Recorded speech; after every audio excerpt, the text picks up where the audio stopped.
Hong Kong retail sales fell by double digits in September as the pandemic continues to slam the brakes on spending. Spending was down nearly 13% from a year ago. Roland Lim with more. Yes, Hong Kong's retail sales fell 12.9% in September from a year ago as coronavirus restrictions slammed the brakes on spending here, as well as tourism slowing to a trickle. Government data shows that sales dropped to $3.2 billion for the month of September, and that's falling for the 20th straight month, at around the same pace in August when sales also tumbled by 13.1%. Now, in volume terms, retail sales fell 13.4%. That's the same fall compared to a revised 13.4% back in August. A government spokesperson says that the business environment for the retail trade remains challenging in the near term as inbound tourism unlikely to see a quick rebound and the labour market still under pressure. But one bright spot is local consumption sentiment, likely to be revived with the recent relaxation of safe distancing measures, as well as cases continuing to stabilize here.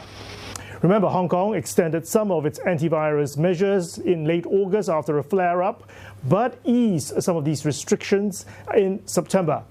However, the city's biggest retailer association is estimating some 15,000 retail stores will close by year-end and is urging landlords to extend rental relief.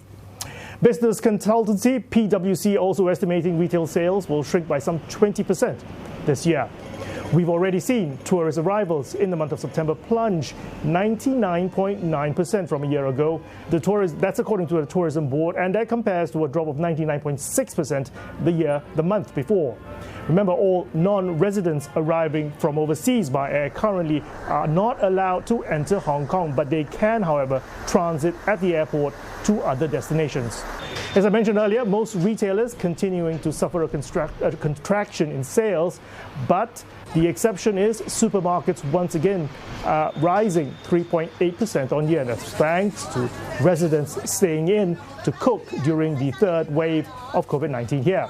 Sales of jewelry, watches, valuable gifts, which heavily depends on spending by tourists from the mainland, that sank to 25.7% in September, compared to a revised 37% plunge in August. Now, sales for the January to September period, that's the 9-month period, falling nearly 60% so far. The Hong Kong government is back in August, has already cut the GDP outlook for the city, a gross domestic product forecast to contract between 6 to 8% this year, and that's deeper than the earlier estimate of 4 to 7%.